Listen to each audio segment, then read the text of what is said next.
శ్రీమాత్రే నమ. జై గురు దత్తాత్రేయ నమ.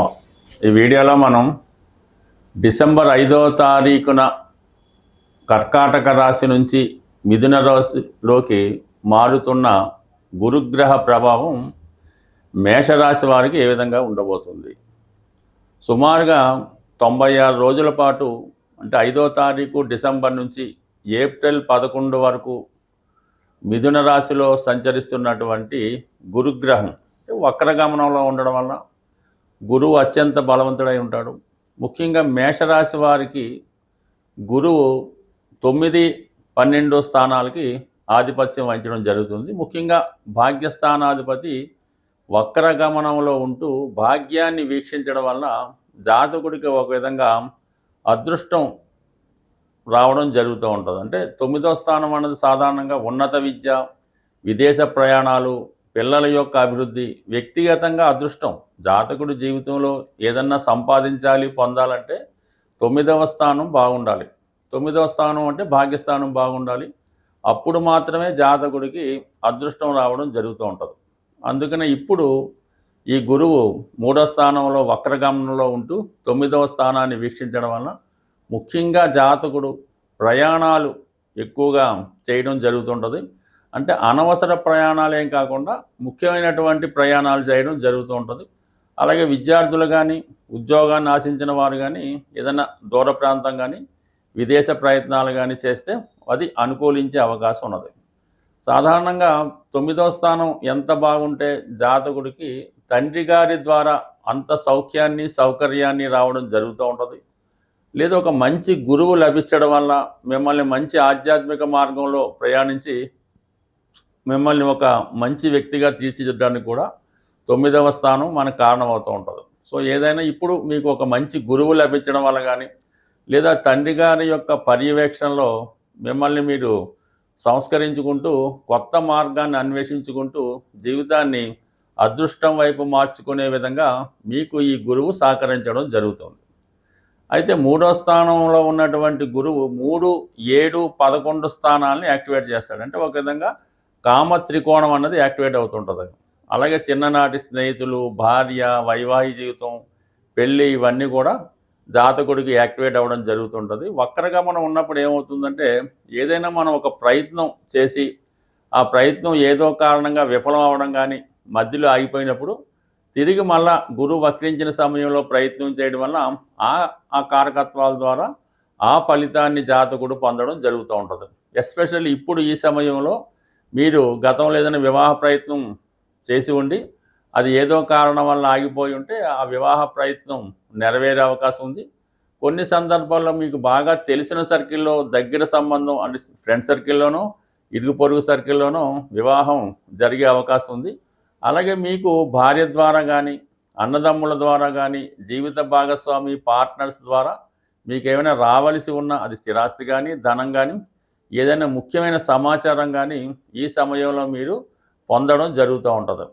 అంటే అలాగే ఈ వక్రించినటువంటి గ్రహం ఎప్పుడు కూడా మనం గత జన్మలో చేసినటువంటి పుణ్య ఫలితం కానీ, పాప ఫలితం కానీ ఈ జన్మలో అనుభవించే విధంగా చెప్తూ ఉంటుంది. అది జన్మజాతకంలో వక్రించినప్పుడు దాన్ని మనం ఆ విధంగా భావించవచ్చు. అయితే గోచారరీత్యా గురువు వక్రించినప్పుడు ఎస్పెషల్లీ మేషరాశి వారికి మనం గతంలో ఏమైనా చిన్న చిన్న పొరపాట్లు కానీ, మిస్టేక్స్ కానీ చేసి ఉంటే అవి సరిదిద్దుకోవడానికి కారణం అవుతూ ఉంటుంది. అంటే ముఖ్యంగా విద్యార్థులు లాంటి వాళ్ళు ఏదైనా పరీక్షలో కొద్ది పెండింగ్ అది పెట్టి కొన్ని పరీక్షలో ఫెయిల్ అయ్యి ఉన్నా ఈ సమయంలో మీరు మళ్ళీ జాగ్రత్తగా చదివితే మీ యొక్క పరీక్ష అన్నది కంప్లీట్ చేయడం, గతంలో ఆశించిన దానికన్నా ఎక్కువ ఫలితాలు రావడం జరుగుతూ ఉంటుంది. అయితే ఈ వక్రగమనం పొందడం వల్ల ఇప్పుడు 3వ స్థానంలో ఉన్నటువంటి గురువు 2వ స్థానాన్ని మీద కూడా తన ప్రభావాన్ని చూపుతాడు. అంటే 2వ అన్నది ఆటోమేటిక్గా ధనస్థానం కాబట్టి కుటుంబంలో ధనం కానీ, శుభకార్యాలు కానీ, అలాగే మీ కుటుంబ సభ్యుల నుంచి మీకు సరైనటువంటి సహకారం లభించడం కానీ ఇవన్నీ ఆటోమేటిక్గా లభిస్తాయి. అంటే 2, 6, 10 అంటే ఈ అర్ధ త్రికోణం యాక్టివేట్ అవుతుంటుంది. అంటే ఉద్యోగ సంబంధించింది ఎవరైనా నిరుద్యోగులు లాంటి వాళ్ళు ఉంటే కంపల్సరీగా వాళ్ళు ఉద్యోగ ప్రయత్నాలు చేయడం అనుకూలిస్తుంది. ఎక్కువగా బ్యాంకింగ్ రంగంలో ఉద్యోగాన్ని ఆశిస్తున్న వారికి ఈ ఫలితం చాలా వరకు సహకరించే అవకాశం ఉంది. అలాగే ఈ వక్రించిన గురువు 2వ స్థానం మీద తన ప్రభావం చూపడం వల్ల గతంలో ఏదో కారణం వల్ల మీ కుటుంబం నుంచి దూరమైనటువంటి బంధువులు కానీ స్నేహితులు కానీ అంటే మీ యొక్క రక్త సంబంధీకులు కానీ దూరం అయి ఉంటే వాళ్ళు తిరిగి మళ్ళా మీ కుటుంబంలో కలుసుకోవడం జరుగుతుంటుంది. చాలా ఇంపార్టెంట్గా ఏంటంటే మీ కుటుంబానికి సంబంధించినటువంటి ఏదో ఒకటి, ఒక ఆస్తి పోగొట్టుకున్నారు, లేదంటే ఒక స్నేహాన్ని పోగొట్టుకున్నారు, ఒక ధన నష్టపోయారు అంటే మీ కుటుంబానికి సంబంధించి ఏదైతే పోగొట్టుకుంటారో తిరిగి మళ్ళీ ఏదో విధంగా అవి సంపాదించుకోవడం జరుగుతూ ఉంటుంది. కాబట్టి ఇది కొంతవరకు ఏదైనా మన జాతకంలో యోగం ఉంటే ఈ సమయంలో కొంతవరకు మీరు ప్రయత్నం చేయడం వల్ల మీకు ఈ స్థితి చాలా వరకు అనుకూలించే అవకాశం ఉంటుంది. అలాగే ఇప్పుడు ముఖ్యంగా ఏంటంటే వ్యయాధిపతిగా ఉన్నటువంటి గురువు 2వ స్థాన ప్రభావం చూపడం వల్ల మీకు మీరుగా మీరు ఏదైనా వ్యాపార రీత్యానో, ఉద్యోగ రీత్యానో, చదువు రీత్యానో వేరే ప్రాంతం వెళ్దాం అనుకుంటే కంపల్సరీగా మీరు ఈ ప్రాంతంలో కాకుండా వేరే ప్రాంతంలో పోకుండా డబ్బు సంపాదించే అన్వేషణ చేసే అవకాశం ఉంటుంది. అలాగే ఏదన్నా గతంలో ఆగిపోయినటువంటి శుభకార్యాలు కానీ, పెళ్ళిళ్ళు కానీ ఇవన్నీ కూడా కంప్లీట్గా మీ యొక్క ఆధ్వర్యంలో జరిపించే అవకాశం ఉంటుంది. కాబట్టి బట్ ఏదైనా మన మేషరాశి వారికి గురువు అటు వివాహానికి సంబంధించినటువంటి కామ త్రికోణాన్ని, ధనానికి ఉద్యోగానికి సంబంధించినటువంటి అర్ధ త్రికోణాన్ని యాక్టివేట్ చేయడం వల్ల చాలా విషయాల్లో జాతకుడు ఈ సమయంలో అభివృద్ధి పొందే అవకాశం ఉంటుంది. సాధారణంగా గురుగ్రహ అనుగ్రహం పొందాలంటే మామూలుగా గోసేవ చేయడం, దక్షిణామూర్తి ఆరాధించడం, దత్తాత్రేయుని పూజలు ఇవన్నీ కాకుండా జాతకుడు చాలా నిజాయితీగా వ్యవహరించవలసి ఉంటుంది.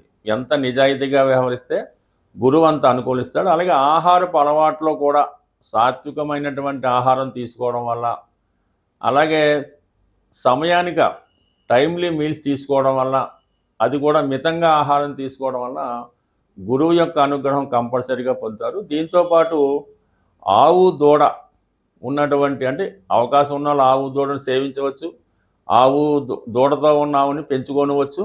లేని పక్షంలో వైట్ కలర్లో ఉన్నటువంటి ఆవు దూడ బొమ్మని మీరు విద్యార్థి అయితే చదువుకున్న రూమ్లోను, వ్యాపారస్తులైతే మీరు మీ వ్యాపార సంస్థలోను పెట్టుకోవడం వల్ల కంపల్సరీగా గోమాత అంటే గురువు యొక్క అనుగ్రహం లభించడం జరుగుతూ ఉంటుంది. ఒక చెంబు ఆకారంలో అంటే ఒక బిందె ఆకారంలో ఉన్నటువంటి కాపర్ది అంటే వెండితో చేసినటువంటి ఒక పాత్ర రౌండ్గా ఉన్నది. దాంట్లో నిండుగా తేనె పోసి, అంటే చిన్న పాత్ర సరిపోతుంది, ఆ వెండి పాత్రలో మంచి స్వచ్ఛమైనటువంటి ఒరిజినల్ తేనె ఆ పాత్రలో నింపి మీరు పూజా మందిరం అంటే పూజా మందిరంలో కానీ, లేదంటే మీరు ఉన్నటువంటి అంటే మీ గృహంలో తేనెతో నింపినటువంటి వెండి పాత్ర ఉంచడం వల్ల నిత్యం దాన్ని శుభ్రం అంటే ఏదన్నా చీమలగడ్డ పట్టకుండా చూస్తే ఆటోమేటిక్గా మీ ఇంట్లో ఒక అమృత భాండాగారం ఉన్నట్టే మీకు కంపల్సరీగా మంచి ధనయోగం ఏర్పడడం జరుగుతూ ఉంటుంది. సో అలాగే గృహాన్ని కూడా ఎప్పుడు నీట్గా పరిశుభ్రంగా ఉంచుతూ ఎటువంటి చెడ్డ వస్తువులు, పాత వస్తువులు, ఇరిగిపోయిన వస్తువులు అవేమీ లేకుండా, అందుకే ఇంటిని చాలా శుభ్రంగా ఉంచుకుంటే కంపల్సరీగా గురుగ్రహ అనుగ్రహంతో మీకు మంచి విద్య, మంచి ధనం, మంచి సంతానం కలిగే అవకాశం ఉంటుంది. స్వస్తి.